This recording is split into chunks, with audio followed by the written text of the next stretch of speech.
I was making a small amount of money for something I hated. And then I started making a large amount of money for something I would have done For anyway. free, yeah. Like it was fun.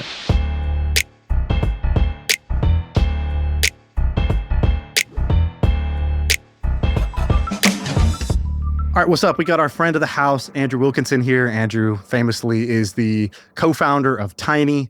He started off as a barista, ended up creating a design agency that was super, super successful, designed Slack and a bunch of other popular Silicon Valley products that you may have used. Started buying businesses, read about Warren Buffett, read about Charlie Munger, started buying businesses, now owns like, a portfolio of 30 plus companies, I think. And recently took the company public and then stepped down to CEO. And Andrew is here on his vacation tour after stepping down to CEO. Andrew, good to see you, man. Your skin looks great. The glow looks good. You seem happy. You got that non-operator glow. Enough about talking how much of a babe you are. All right. So Andrew, I sent you a voice note. You started off as a barista at a coffee shop and you've done very well in business. And I said, I want to know what were the different jumps, like income jumps that actually made a difference. And you said there was 4 levels. Yeah, totally.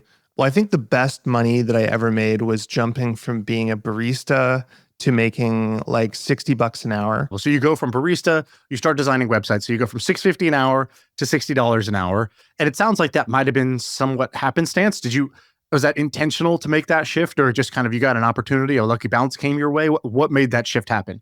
So I was making coffees every day for all the people who come in. And there's these 2 guys that would come in every single day. They'd roll in looking like they just got out of bed at 10 in the morning. They're probably like 5 years older than me. So like 24, 25. And they would just come in and they would sit on their laptops all day, just drinking espresso after espresso. And one day I asked them, what do you guys do? Like, don't you have jobs? And they go, oh, we're web designers. We just walk into random businesses. We ask them if they have a website. And then we say, we'll make one for $500. And so that day I was like, well, forget this. Like, I don't want to make the espresso. I want to be drinking the espresso. I want to be these guys. And so I went and I bought a book on web design. And a couple of days later, I walked into a place and sold the guy a website. And within a couple of weeks, I'd quit my job. Wait, did you know anything about design? Yeah, I did actually, because when I was a teenager, I had a tech news website and I knew how to use like Dreamweaver, like really basic web design and stuff. So it like wasn't rocket science to me. Like I knew these guys were smart, but they weren't, they didn't have any crazy qualifications. It was nothing I couldn't learn. And so I just kind of dove in and got lucky. Do you remember who you approached that first one? Yeah, it was a pulled pork barbecue joint. And it was this place called Pig here locally. And it was like, I think I got like $500 and some free pulled pork sandwiches. I basically got unlimited sandwiches for a while. That's pretty awesome. I was making a small amount of money for something I hated. And then I started making a large amount of money for something I would have done anyway. For free, yeah. Like it was fun. It was fun designing websites and coding websites. The first money I really ever made outside of like a college job when I was in school was I actually won a business plan pitch competition, and we won $25,000 of cash. And they made some MBA, some business school student work for us for $5K. And so we won $30,000 of total comp, and me and my 2 co-founders lived for 1 year together on $25,000. But it was awesome. Like we didn't really know how much money a business takes. We didn't even know how much money it takes to live because we'd just been in college the whole time. So to us, that was like, oh, that'll last us a long time. And we lived off of it for 1 year, but it was the best money at that time. It was a big jump because we didn't have to get a job. So it was freedom. It's like, oh, we don't even have to think about money or a job because we got the lump sum cash up front. And we got to go try the thing we wanted to try, together as friends. So that was probably the first level. And like Andrew's saying, the early dollars create a lot more freedom than the later dollars, I think is the way that you're explaining it. And those early dollars and early freedom matter a lot more than the later dollars because you only get so much incremental freedom. In fact, you might actually get less freedom if you start buying a bunch of shit that now you are a slave to. My first level was almost the same as yours, Shaan. It was $24,000. I think I was 23 or maybe 24. I had a small website that I sold, but I still had to work there. It was basically an acqui-hire. But after taxes and everything was said and done, I think I had $24,000. At the time, I was spending $2,000 a month in living expenses. And I said, I have a year. I have a year of expenses saved up. And I felt like, I was like, let's go to Australia. Like, let's live. Like, let's go take a trip. Let's go to Thailand. Having $24,000, I felt incredibly wealthy. By the way, that's a powerful thing to do, is change the denomination into time instead of money. So, if you have $24,000 or $36,000 or $90,000, it's kind of like Chuck E. Cheese money. It's tokens that you don't really understand what this does for you. And what most people do is they just sort of keep working blindly. They'll put it in the bank and then they don't really know how to use it, what to do with it. A more important question is, how do I get myself a year of freedom or 18 months of freedom where I could either just go enjoy myself purely or go take a shot at creating a new life for myself, a new chapter, a new path for myself. And early on, it doesn't take much to get a year. Like both of us basically did it on $25,000, which I think is it's surprising even for me to hear it right now, because my current life burn rate's a lot higher, right? But we slept on air mattresses. It's like, well, why do we need, and then we got to mattress and headboard money eventually. But at first, it doesn't really matter.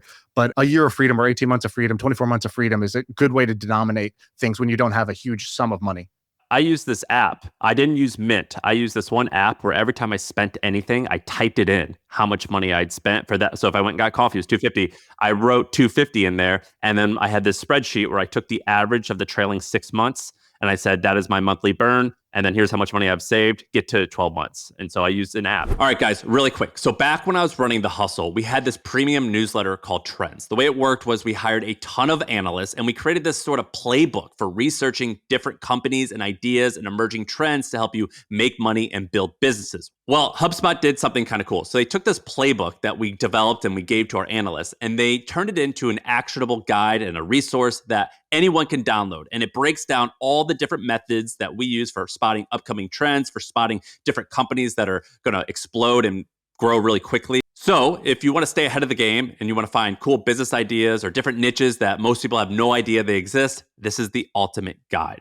So if you want to check it out, you can see the link down below in the description. Now back to the show. All right. So you've made it to level 2. Now the next level, you said, I went from self-employed to boss. So what does that mean? What I over time discovered was that there was all these online job boards, and there was companies in San Francisco posting, looking for freelance designers and developers and stuff.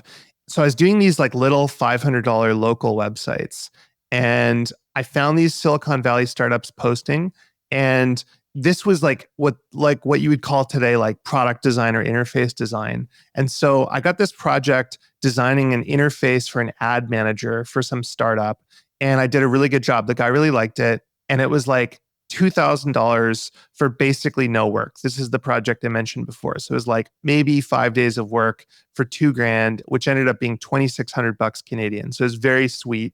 And the guy goes, hey, this is pretty good. Can you do coding? Like, can you do some JavaScript work? And I just say yes.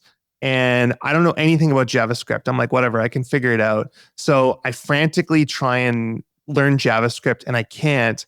And so I go to my friend who's literally just my girlfriend's best friend's boyfriend who's in computer science. And I say, hey, how much would you charge me to do this JavaScript work? And he goes, I'll do it for $500. And so I think I'm going to get negotiated down by this client. And so I go to the client and I say, it'll be $1,000. And they say, okay, sounds good. And so in that moment, I was like, oh my God, I just made $500 and I did absolutely no work. So that's that crazy transition of going from being a self-employed person selling your time to being someone who can sell other people's time, which to me is like the big leverage point. That's great. So you have that realization.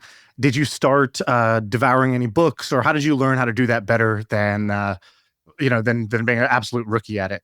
It was mostly trial and error in the beginning, and it was really stressful, honestly, because I think when you start delegating to other people, they always do a worse job than you do. And so you are kind of panicking, and there's no like process or system or anything. And around that time, I read this book called The E-Myth. It's kind of cheesy. It's by Michael Gerber, but I recommend it to everyone. And he really talks about this idea of trying to think of your business as a machine. Right. And I think for me, that was a big breakthrough, that mental model of my business is a machine and I'm the engineer. and all the different people are widgets within the machine. And if one doesn't work or something is squeaky, you can swap out the people. But at the end of the day, you have a process, you have a strategy, and you have people on the bus. And if you have the right people on the right bus, the right strategy, and the right vision, things will go well. And that was when things really took off. That was when I started hiring. I had like a dozen people. I was making, over $1 million a year personally. I got a BMW. I started dressing nice. And really that was like the kind of sloppy, like the first phase was like, okay, I can do all the stuff I wanted to do in college. I can buy beer. I can go out for a nice dinner and stuff. Wait, how old were you when you made your first, is that million profit? Yeah, I think I was 22 or 23, That's huge. somewhere in there. That's huge. Oh yeah, it was amazing. You didn't go to college, right? Or you dropped out? I dropped out of college. I went to journalism school for like 2 or 3 months. So you did $1 million in profit 2 years into being an agency? I started when I was 19 years old. And so probably 4 years in, something like that, That's 3 or 4 years in. That's massive. It was crazy. I mean, it felt like an absolute fortune. And frankly, it was. And at that point, like that was when I was like, oh, like I'll just buy whatever I want. Like I would walk into Best Buy and just buy like a crazy TV. I would buy, the best speakers money could buy. I would buy video games, like whatever an idiot 23-year-old wants to spend money on, I would spend money on that. And ultimately, your bill I is found like it was very $800. You're like, okay, well now what? My tastes don't even match my income right now. Yeah, it was very kind of empty and hedonistic. Did you ever read Rich Dad Poor Dad, Andrew? Yeah. He has that. Sam, have you read that book? He's got that quadrant thing. Do you know about that? Yeah, people hate on that guy. I'm not sure why, but what about it? Well, I mean, any business guy who becomes popular and starts selling anything, I think he sells a lot of shit. He sells like gold. He sells like real estate courses. He sells a lot of stuff. But Andrew, you basically just described his thing. I remember reading this book, and I had this mental model then of what you're supposed to do in your career. So basically, he has this 4-quadrant grid, and it's basically E is the first one. You're an employee. You have a job. And he's like, for most people, this is what your parents tell you. Go to a good school so you can get a good job. And they kind of make it sound like getting a good job is the end point. That is that's the end of the rainbow. That's the pot of gold. And what he points out, he's like, basically you start as an E, then you go to the bottom quadrant S, where self-employed. So you go from employed to self-employed. That's what you described. Barista to solo freelance web designer. Then you go to B, business owner. That's when you owned your agency. And the last one is I. He's like, the goal for everybody is to get to I, where you're an investor. Your money works for your money, and you do whatever the hell you want. And so eventually with time, you became I. You became an investor. But like this path going from ESBI is one that for me, I didn't understand how the board game was laid out. I didn't know where you're supposed to go, right? It's like playing a video game, but not understanding you need to save the princess from the castle. It's like, oh, once I know that, now I could start to move in that direction. But until I even knew that, I didn't really even understand what the hell I was supposed to be doing. This one diagram was very useful for me. And that was, and level 2 for you was between what, $1 million a year, and what was your upper limit? Yeah, I mean, I was paying myself 500 to $1 million a year, and I was profiting more than that. And I started incubating businesses. And so I had that classic thing where I had overconfidence. The way I would put it is that my first business was a very easy business. So I did the equivalent of walking into the gym, and I got lucky. I picked up really light weights, and it built my confidence. And then for the next 5-10 years, I would walk into the gym and try and deadlift 300 pounds, but I didn't know that was hard, right? And so I started an e-commerce business. I started a restaurant. I started multiple software businesses that I bootstrapped and lost, in one case, over $10 million. But it was really fun because I would just be in the shower and I would think, oh man, that's a great business idea. I'll start that right now, today. I had no filter whatsoever. And it was really exciting, frankly. Like I was constantly starting new stuff. Starting a restaurant's an awesome way to lose money, though. Oh yeah. And I think I lost $1 million doing that. You still have it? Cat furniture, restaurant, skin cream, SaaS company. You tried, you did the full decathlon of like business ideas. We had a blog. We had a viral blog. We tried to write a book for it. We had a concierge service. What was the viral blog? We had Clients from Hell. It was like really big on Tumblr for a while. Do you know it? No, No, but I that don't sounds know. awesome. We basically we would have all these like we would go to conferences and meet other designers and stuff, and everyone would bitch about their crazy clients and share screenshots of like insane emails they had received and stuff where it's just like the guy asking for them to make the logo bigger over and over again. And so we started sharing those and it just went crazy viral. And so we ended up making a book. Dude, we need to bring back Tumblr. Tumblr was great. Tumblr was sick. I love I love the Tumblr. Tumblr days. I still go back and I'll read old people's Tumblrs. It's awesome. I love it. I mean, Twitter kind of is that now, but I felt Tumblr had a better environment and it was more friendly and better content. I made so many friends from Tumblr, and I still meet people like at conferences that know me from Tumblr back in the day. What age were you when level 3 ended or level 2 ended? I ended that probably like 27. I think that was when I sold my first business. What did you sell it for and what was it? So I sold it for $7 million, and it was the one business I started in level 2. So I started all these different companies. I had my original web design company, MetaLab. It was profitable. I would live off part of that profit, and then the rest of it went to starting all those other businesses I talked about. The one business that worked was I met Toby from Shopify and Harley as well in 2010 at a conference. And at the time, Shopify was pretty small. And they said, hey, we really love your design work. Would you make some templates, some themes for Shopify? And I was like, oh, I guess we could do these guys a favor. They seem nice. I tried to get them to pay me and they actually said, no, this is going to be like a store, Right. like the iPhone App Store. And I was like, ugh, like, okay, I guess so. And so we did it. I literally thought we were doing them a favor. And we put up a bunch of themes in their store and we started making like $10,000, $20,000 A what? A a month? month, like basically immediately. And what year was that? 2011, probably 2011. 2010, 2011. All right, 2011, you're doing 20 or 30 grand a month. Is this called Pixel Union? It's called Pixel Union. And so I had the original design agency. I had Pixel Union, and that started making quite a bit of money. And then I had all these chaotic other businesses. And basically what happened was I decided that I wanted to have like a nest egg. I wanted to have enough money in the bank that I didn't have to worry about money anymore.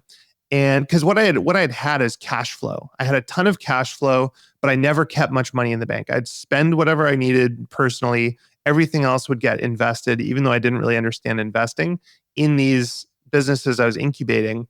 And so I ended up getting an offer to sell that business for $7 million. And it was 3 million up front, 1.5 earn out, and then the rest in stock in the new business. And I remember I went to the ATM on the day it closed and I checked my balance. I was in like a strip mall and I saw 3 million. It was like 3,100,000 or something like that on the chit. And I was like, I'm done. Like I'm rich. I'm good forever. And that was a big mindset shift. Suddenly I had money, more money than I could use to incubate businesses. I'd also incubated a lot of businesses and I realized that starting companies is really hard. If you think about my failure rate, I probably started 10 different projects or companies and one of those worked really well. And so there's a lot of pain and I had to lay a lot of people off and go through a lot of hard times to do that. And frankly, I felt pretty burnt out. And around that time, I was like, well, I guess I've got to learn how to invest. But to me, investing was something that like guys in suits did. Like it was super boring. I had no interest in real estate or stocks, but I'd always heard about Warren Buffett. And when I read about Warren Buffett, that changed everything for me. What I ended up doing is I had all the incubated businesses. I actually shut almost all of them down and I'd sold that business for 3 million. I had another 1.5 coming. And I also got dividends out of that business because I still own 20% of it. And then MetaLab by this point was making $3 or $4 million of profit a year. And so I went from burning a lot of cash and living a nice lifestyle to suddenly having a pile of cash and a lot of unencumbered cash flow coming in that just kept piling up. So by that point, if you think about if you're making $4 or $5 million a year, at this point, I buy a really nice house. Not as crazy. I could have gone crazy, but I bought like a responsible, nice house. I bought a nicer car. I bought myself like a Porsche and I had a Tesla, which at the time was like super crazy. And I started getting into investing at this point. What was this 20% rule you had? So basically, I was like, I will spend up to 20% of my cash flow personally, and the other 80% has to go back to investing. And so I knew that, on 20% of $5 million, I could live a pretty damn good life spending $1 million a year. I wouldn't go out of my way to spend that much. Post-tax or pre?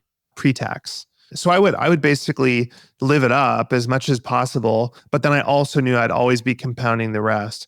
And that model actually worked really well for me because I didn't have this mindset that so many entrepreneurs have where they're like, shit, I got to live like a pauper and then I got to become a prince. I got to sell my company for some huge amount of money.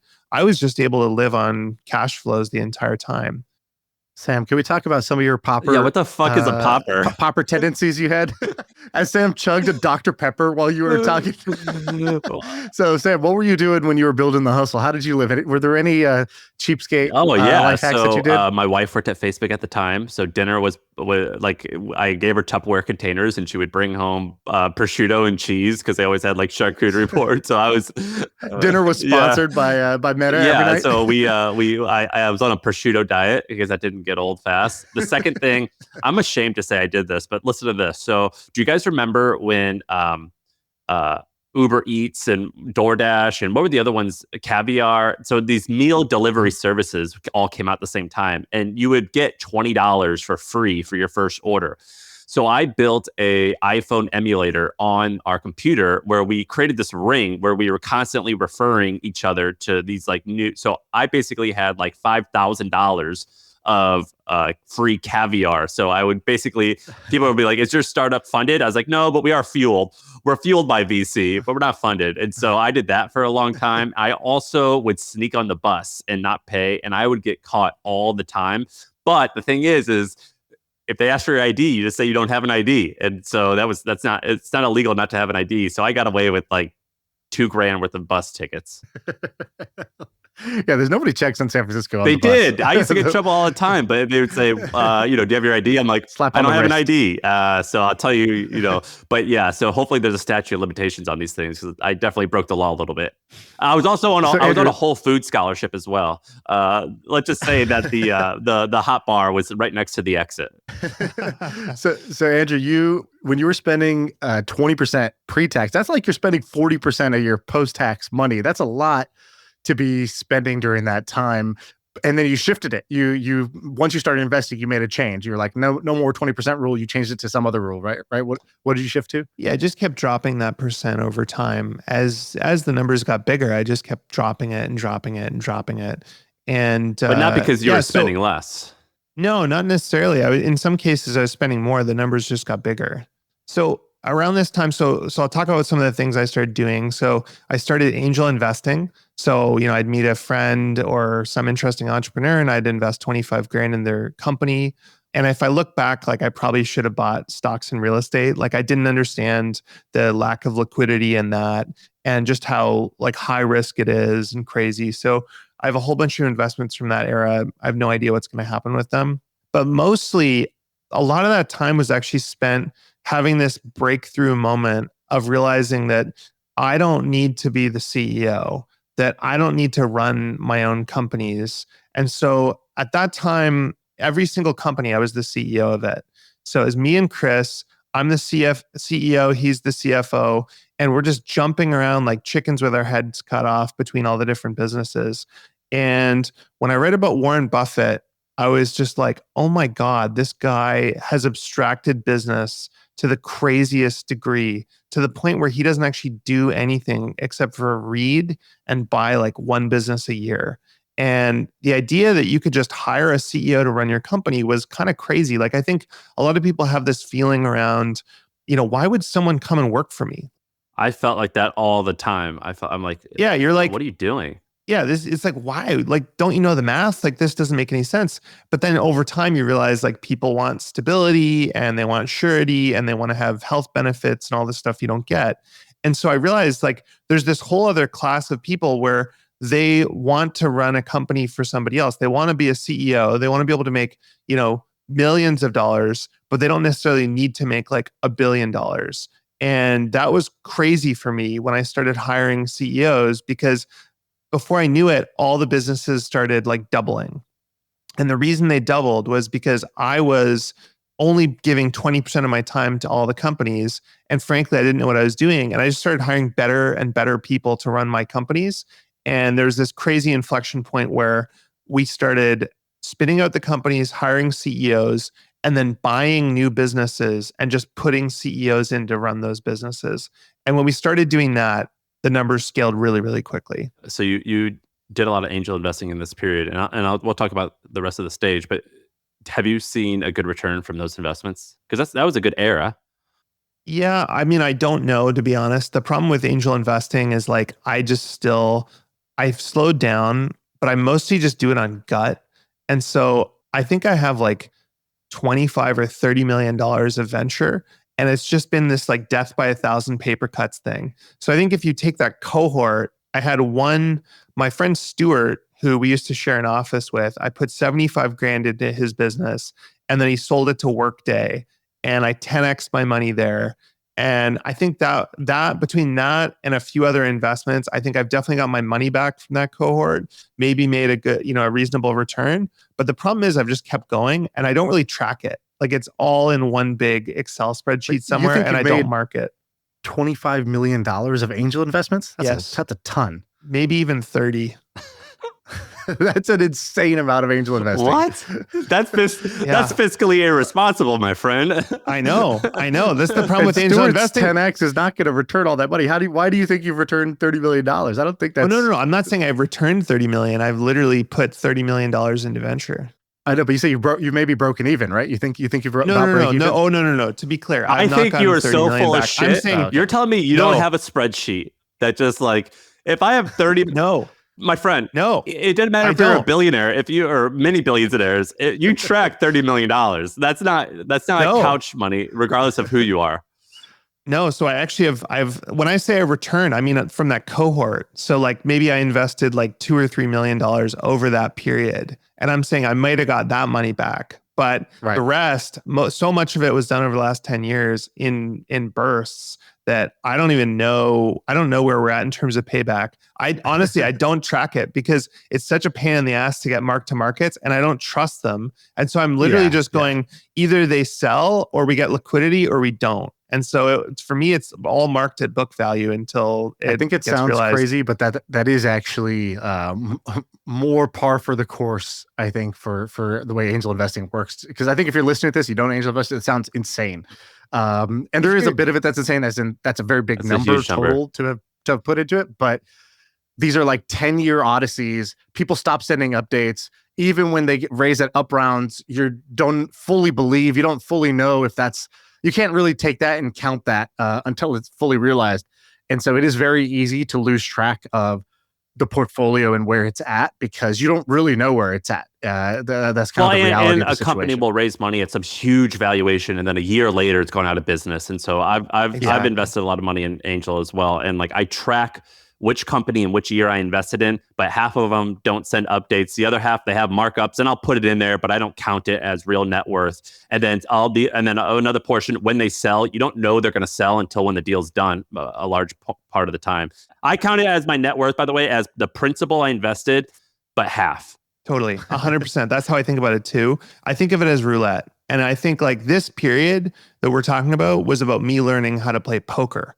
Right? Poker has way better odds than roulette. If you're good at poker, you can actually win. You've got, 60% odds. When you play roulette, you got 50% odds. It's a terrible game. And angel investing is frankly a roulette table. You're just having fun, and it's fun to be able to say, I gave this entrepreneur who ended up building this great company 25 grand along the way. But I've realized it's a lot more kind of soulless than playing poker. It's more fun. You feel smart playing poker. You feel dumb playing roulette. Also, the narratives we tell ourselves is just like roulette, where you're like, I knew it. I thought 11 was coming because I saw an 11 flash up over there, and then that's why. And if you talk to a lot of angel investors, it's like, you bet on two guys when they had a different idea, and then it turned. You bet on Stuart Butterfield when he was building a game, and then it turns into Slack. And did you know? You might have known that Stuart was good, but did you really know? And I think a lot of people attribute skill to where there was luck, or and not the other way And it around. sucks that you're making your money right at the beginning of the greatest bull market in American history. And so starting in 2010 or so, you know what the average returns are for the last 15 years for the S&P 500? Before inflation, I think it's 14%, which basically means you double your money every 5 years. So what would that be? 1 million become 2 million, become 4 million. So you would have 4x your money just doing that boring shit, but that's way more boring. Yeah, that's the thing. I think one of my regrets looking back is I wish that I had bought apartment buildings or something really boring just as a diversification thing, and stocks, and just been really disciplined there. And instead, I was I was just shoveling, $100,000 a month out to all these different startups. And then that number went up and up and up over time as I had more free cash to deploy. And again, like, I have winners in there. Like, I invested in SpaceX. I've invested in some great funds. There's some awesome companies in there. But to Shaan's point, like, unless you're reporting to LPs and making up numbers, frankly, with up rounds, like, you just have to wait. Yeah. All right. First of all, thank you for sharing all those levels, because A, it's interesting, and B, you don't have to, and most people do not. Props to you for being transparent about it. And also, the takeaway I have is, like, it takes a lot of wandering, and you go through these eras, you go through these phases. It's kind of the same way you were talking about Tumblr. And it's like, yeah, I had my teen emo phase. It's like, yeah, you go and experiment over there, and then you kind of learn, you have some fun, but you kind of learn that's not it. That's not the right path for me. And it sounds like you had a bunch of those, and I'm glad you shared it. I want to ask you, you have a question on here. Do you really need to be a billionaire? What are your thoughts on that? Well, we forgot one level. What's the last level? So last level is when I took my company public, and I had tens of millions of dollars in the bank, both in my companies and personally. And what's weird is I'd reached the end, right? I think that's the goal that so many entrepreneurs think they want. And what I realized is, even then, with all that money in the bank, I was still anxious. I still fought with my partner. I still got irritated with day-to-day life problems. Like, ultimately, like, it's kind of like travel. We all think we want to go to Bali. If only I moved to Bali, then I'd be happy. The problem with moving to Bali is your brain comes with you. And it turned out my brain is just really anxious. Before I had anything, I would want to pump my own chest all the time because I felt like I haven't lived up to my potential. Once, I got lucky and things kind of worked out, I was like, I'm going to not talk about this shit anymore because there's more to life now. And this burden does feel weird. I don't even want to bring it up. So I'm just going to be kind of a little more private about this. Why not just act like that? Because I wish somebody had told me. It's kind of like, money didn't make you happy. Kind of figured that. Meaning you made a bunch of money and it didn't fundamentally change your overall level of happiness, or these materialistic things didn't make you happy. I think you're probably smart enough to have not been totally surprised by that. What did surprise you? Well, I think what surprised me was the weight of the money, right? So, I wrote this in the prep doc, but like this question of like, do you really need to be a billionaire, or do you want to be a billionaire? But you wanted to be. I wanted to be. I always wanted to be, because I didn't have enough money growing up. Money was a 4-letter word in our house, right? My parents fought about money all the time. And so in my weird little anxious child brain, I said, okay, I want as much money as possible. If I have a lot of money, then everyone will stop fighting. And I think what was counterintuitive is that it didn't cause that. So it actually caused familial discord. It didn't get me friends. It isolated me from other people because I was unrelatable. What's the thing you wish somebody told you? So you wish somebody told you, hey, these things are not going to fundamentally make you happy. The anxiety you're carrying, you're going to carry it over here too. What do you wish that they told you instead? The question is like, what's the actual amount of money you want to spend each year that makes you happy? And just working in reverse from there, and then figuring out, okay, what is my life's work after that? I think overshooting is a mistake that a lot of people make, myself included. And I think they think, okay, I need to be a billionaire or be worth hundreds of millions of dollars, when in reality, that is overdoing it. It's like, look, you have a belly and you can only eat so much food. Why do you need 100x that amount of food? If you have 100x the amount of food you need, well, it's actually kind of stressful, because A, it's wasteful. You don't want the food to go bad, and you got to do something with the food. And so the book, frankly, is like, it's kind of like a letter to myself 10 years ago, to say like, hey, you don't need to go there. Like, just like good things are not where you think they If are. money, so you're in a weird position where your job is, as an investor, your job is you're doing a good job based on your return. So you're doing a good job based off how much money your clients or you yourself make. But if money wasn't part of it, would you still be investing? Did you just get into that to make money, or is this how you'd spend your time regardless?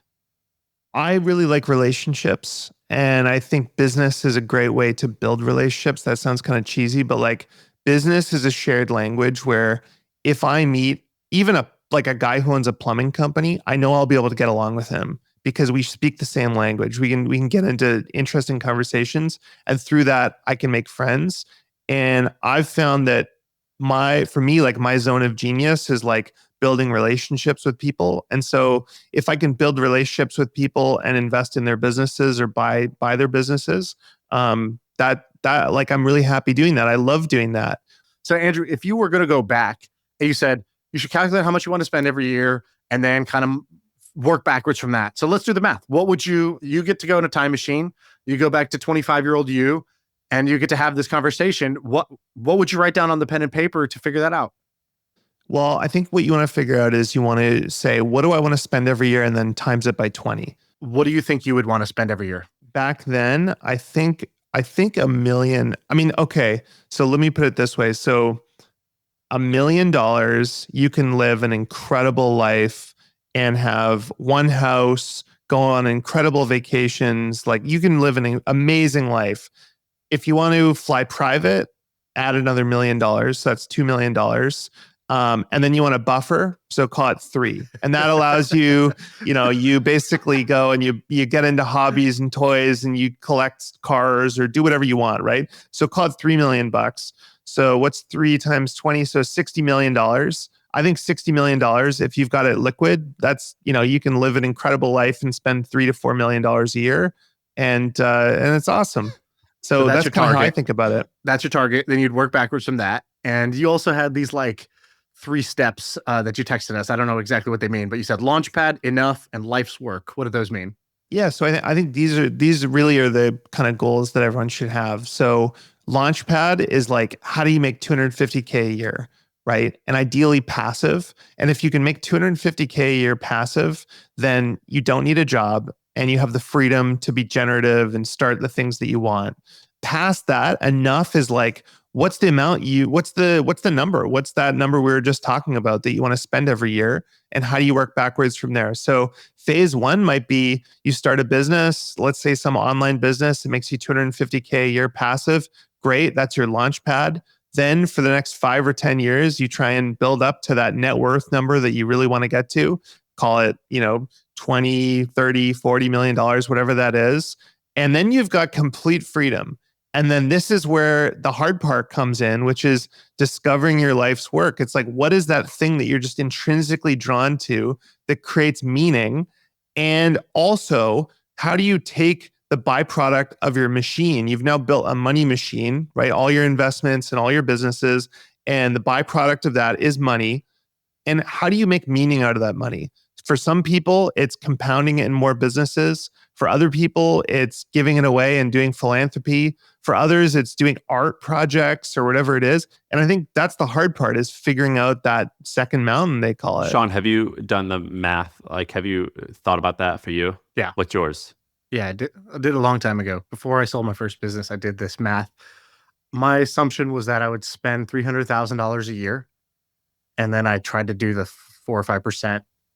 Assuming that that's 4 or 5% of your total. I forget what it was. I remember getting to 6 million, and so what is that math? That's 300. That's exactly it. So 300,000 a year of spending, and I thought 6 million. That's the target, and I drilled that into my brain. I said financial freedom is at 6 million. 6 million means I could spend whatever I want. And I made it like part of my, like all of my passwords when I would log in, it had the number 6 in it. And I did all these things. I just kept, at that time, I was like really focused on it. And I think actually it was like the right way to think about it. Today I probably spend a little bit more than that. So it's not like I was way off in my estimate. But I think round number 10 million is financial freedom for almost everybody. And 10 million is not that hard to get to if you if you own a business, you should be able to get to, let's call it 1 to 2 million a year profit a year, and sell that thing for, somewhere between 5 and 10x multiple, depending on what industry you're in. That's not a hard way to get to 10 million. It's hard, but it's simple.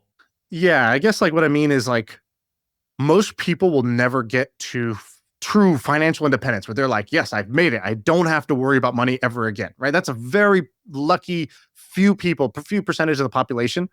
Like I'll tell you this, I did this thing the other night, which I'm not really proud of. I went on LinkedIn and I searched my college class. So it was like, okay, let me go look at Duke 2010.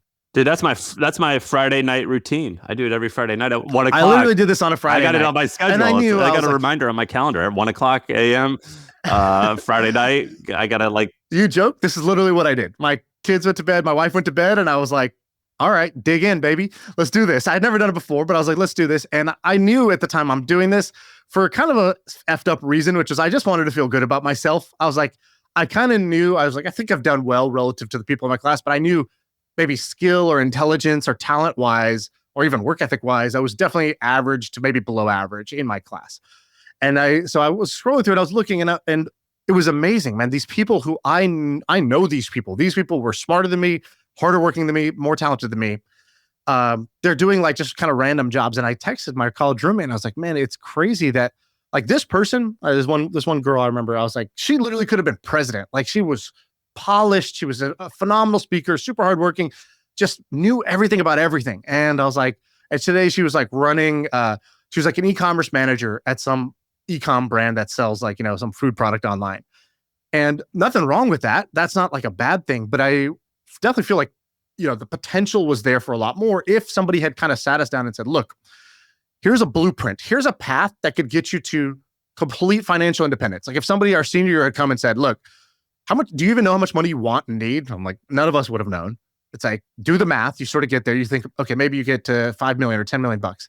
And they said, do you know how do you get there? And I would have been, me as a senior would have said, I have no clue how you get there. Is that do I salary and save up? Like, what am I supposed to do? And if somebody had said, no, here's what you could start a business that gets to this, you sell for this multiple, that whole thing might take you 5 to 7 years, maybe 10 years total. And by the time you're 31, you might be there, right? Like if somebody had sat me down, I would have really felt like thankful and been like, wow, I don't have to go do that, but I'm glad I know I'm glad I even know what that looks like because I didn't know that. My parents didn't do that. So they didn't teach me that. That's not something they knew, right? Like I saw this great quote, you can't ask somebody for directions to a place that they've never been. And I guess like growing up, I was asking people for directions to a place that they had never been. And so therefore they were just giving me all kinds of screwed up directions to places that I didn't want to go.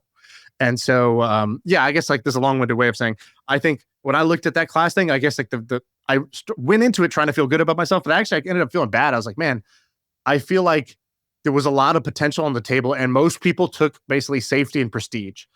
Like they had a good job at a great company. And I'd rather have no job at my company, right? That's the shift that I wish like, at least 25% of those people could have done that and been in a totally different position. Yeah, I see so many people do this too with startups where they go, my goal is financial freedom. And then they go and start a venture-backed startup. And it goes back to that roulette versus poker, where it's like, look, if you just started a boring business, like a trash hauling business or window cleaning business or whatever it is, you get it to $1 or $2 million of cash flow, sell it or hold it, you're set for life. And instead they go off and they raise all this money and they don't realize that they really have a 1%, call it a 1 to 5% chance of success and maybe a 10% chance of like an okay outcome where they basically just make whatever they would have made over 10 years in a payout, if they had just done that or something. I feel like so many people are trapped in that way of thinking. And I think there's this other great book that really inspired me with mine, which is called How to Get Rich. That's the best book. I mean, that's by far one of the best business books I've ever read. Have you read it, Shaan? Because I read part of it. I read like a third of it. The book, I mean, the real takeaway is it's similar to my book in some ways, right? Where it's like, at the end of the day, the money ruined him, right? He became like addicted to money. And he basically in it goes, look, all my life I wanted to be a poet. And instead I got obsessed with money and addicted to drugs. And I wish that I just quit at 35. He said, he goes, I was a punch drunk boxer, but instead of boxing, it was making money. And I ended up spending $100 million on crack and whores because he actually he was a crack addict. And he died with a partner, and that was a prostitute. Like his then girlfriend was a prostitute he met. But the book has like 10 or 15 chapters, and each is a different lesson. But the main takeaway is that he's a really wealthy guy, and he keeps it real, beautiful writing, and he talks about how, he got drunk on it.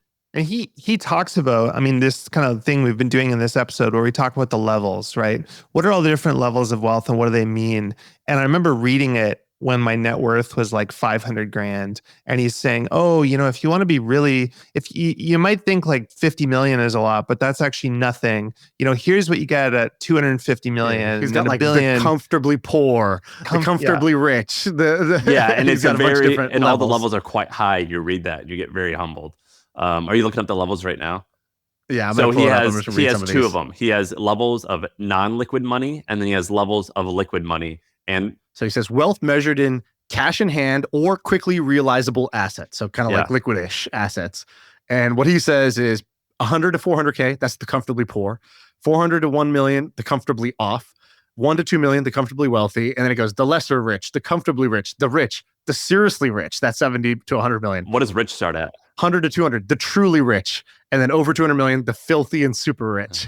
Yeah, it's a great chart that he made. I love that chart. Yeah. And by the way, like, I guess for what it's worth, even though I just went on this rant about like how you can kind of reverse engineer financial independence, I got to disagree with one thing that you said, Andrew. So I think you have am I characterizing this right? I think you have a belief, which is like, you should kind of like focus on these increments. It's like get to the 250K, get a few million in the bank, and then you start kind of finding your life's work as you go, right? You can decide how much money you really want, get to your enough number, and then figure out your life's work. Is that correct? Yeah, but I think that if you overshoot, that it causes a lot of stress. Right. I had a meeting once I want to tell you guys about. My company got acquired by Twitch, and Twitch hires this new guy, the guy who's currently the CEO of Twitch, this guy, Dan Clancy. And I go into Dan's office, and he's my new boss. And he's like, all right, yeah, I want to do a one-on-one. He has like 5 direct reports. I'm one of his direct reports. And he's like, I always I want to have a good relationship. I want to understand where you're trying to go, and then I can help you get there. So like, what's the dream for you? You're like I was like at L7 at the time. He's like, you want to get to L8? Like, the little ladder they create inside the company. And I think L10 is like the CEO, and there's no 9. It's like some weird system where you get to 8, then you either get to 10 or you don't like get there. Going clear in Scientology. Yeah, exactly. I think Bezos is a 12 or a 13 or something like that. And like, that's the top level. So he's like, what's the goal? And I was like, in my head, I was like, do I tell this guy I don't really give a fuck about being at this company, or do I have to lie and pretend I want to be here when I'm just vesting out for like the next year? I was like, all right, let's go with the truth. So I go, honestly, like, I did this deal. That's how I got here. That amount of money kind of matters to me. I want to vest that out. I want to have fun while I'm here. I want to do good work while I'm here. I want to meet cool people, but honestly, like, not looking for a long-term fit here. There's not a one-night stand. It's like a 1-year stand for me. And I tell him this, and he said, okay, great. He doesn't flinch. And I'm like, okay, I respect this guy. And he goes, so I don't want to waste my time then trying to figure out like, your path here. But he's like, I also don't want to check out on you. And I was like, oh, thank you. I was like, that's my hesitation. I didn't want to tell you that because I didn't want you to just totally write me off as like a guy you don't want to spend any time with for the next year because I'm not a part of the long term. He's like, no. And he goes, so tell me, what is the plan then outside of here? And I go, and this is where I went to like, this is how I used to think at the time. I had this insecurity, which made me want to say something very ambitious. I thought, I live in Silicon Valley, and in Hollywood, you're measured on your beauty and your IMDb. In Silicon Valley, it's how ambitious is your story? What are you trying to change and disrupt and all this stuff? So I said, I really want to start a school, like a university. So I go to the speech and I tell them this thing, and I don't know if you guys have ever done this, but you have your material as an entrepreneur. You're saying it to your employees, your investors all the time. You have these speeches and you kind of know the reaction that you get. And if you always get like a nodding, like, oh, wow, that sounds great. It sounds really well thought through. That's a great framework for that. You start to get used to that. So I give them my framework. I say, to do this, you need 3 things. You need skills, you need capital, and you need connections. And what I'm doing right now is the next 3 years, I'm building those 3 up.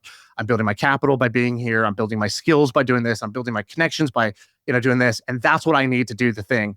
I give him this whole speech, and I'm so used to people being like, oh, that sounds really well thought through. Sounds great. He's going to be like Mark Wahlberg in The Departed and being like, Hawthorne.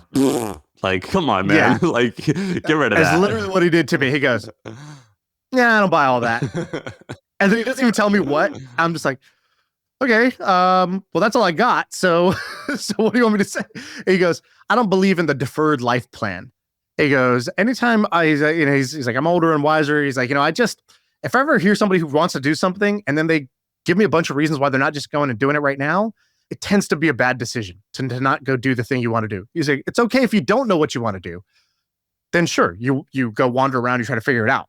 But if you know, he's like, you're an entrepreneur. If somebody told you they wanted to start a business, would you tell them first go to business school, read these 10 books first, then go start, go do a practice session doing this, go hire a coach? No, you tell them like, start the business and you'll figure it out as you go. That's how you get good at business, by doing business. There is no real substitute to getting good at the thing besides doing the thing. And he goes, if you want to do that, you should go do it. I don't believe in the deferred life plan. And ever since he said that to me, there's something good about getting just like served like that, just getting owned to your face. And you're like, huh, thank you. That was like a real gift that you gave me, because you could have just like everybody else just nodded along and said, all right, sounds good. Good luck. And instead he kind of shook me up a little bit and changed my frame on that. And so that's the only one thing I would say, Andrew, is like, you have this thing of like, go figure out your life's work, which is, I don't know, maybe a better plan is to like start by saying, what do I really love doing? Or you loved designing websites, designing products. And you might have just been happier doing that. And you might have made as much money if you had just like gone for that, versus I think the way that maybe you did things, but definitely the way I did things, which was first, I'm going to go make the money. Then I'm going to do the things I want. And actually, as I look back now, and if I was going to give advice to myself now, I would say, I don't think you need to do it that way. That works. That is one way to work, to make it work. But you might be better off just going and trying to do the thing if you know what the thing is. Do you know that parable, the fisherman and the businessman? Do you know that one? Yeah, love that one. So good. You can tell it. So there's this like, Wall Street guy, and he's on vacation on a small tropical island, and he sees this man who's fishing down by the water, and he walks up and he says, "Hey, what are you up to?" And he says, "I'm fishing for the morning, and I'm going to get a fish and I'm going to feed my family." And the guy goes, "Oh, will you ever think about turning that into a business?" And he goes, "Well, how would that work?" And he says, "Well, first you get a couple other buddies and you fish more, you get more fish, and then you sell them at the market. Well, and then what? Well, and then you would buy a boat, and you'd be even more efficient, and you could freeze them and you could ship them all over the world, and you'd have a great business." And then he goes, "Well, and then what?" And then he says, "Well, you did then get a fleet of ships. Well, and then what after that? Well, and then you take the company public. And then what? Well, and then you could retire and you could just fish all day." And so the joke is like, the guy is already doing the thing he loves. Why would he go and build this big business? And I think it's like, look, do you want to chop wood in your backyard, or do you want to own a sawmill? Do you want to be Jiro from Jiro Dreams of Sushi, or Steve Ells from Chipotle? I think that is the ultimate question of like, what is your happy place, and how can you optimize your life around being in that? Yeah, I mean, I remember one time I told that story and I was like, wait, what's the punchline? You remember that, Shaan? I was I told that story. I'm like, I'm not really sure what the takeaway is, but I'm like, should I go and like fish, or I don't know. You remember that? No, it's a good story though. But Andrew, when's the book officially come out? July 9th. It's actually a great book. Like, I have a lot of friends that have come out with books, and Never Enough is actually one that I sat down and read the entire thing. Not because I was trying to be your friend, but because I thought it was awesome. The writing's good. What are you looking at, Shaan? I'm looking at the book. Well, I had the same reaction. I would have said it's a good book anyways because I'm your friend, but it actually is a good book. I read it in like 3 nights, basically. I read it when it was still a PDF. There's three good stories I remember from it, Andrew. So there's the Charlie Munger story. So it's basically the crazy way that you actually ended up meeting your hero and kind of almost doing a business deal with him. There's the Pixel Union sale and then buyback story. I thought that was a great one of kind of like your first big win in terms of an exit. And you shared the numbers and you talked about how it went down and then like how it went slightly wrong. I like that story. And then the last one, I won't give away the ending, but the ending is dope. And the ending was so good. I was like, did he just do this for the book? Like, I was like, did he just make this ending so like he needed a good ending for the book, so he just did this thing in real life, or was that real? But it was a very good way to end the book. I liked it. It's all real. Dude, thanks for doing this again. And Never Enough. What's the best place to buy it? A website or on Amazon? Does it matter? Yeah, just go to neverenough.com. There's all the links there, or you can just go on Amazon and buy it there. And that's the pod.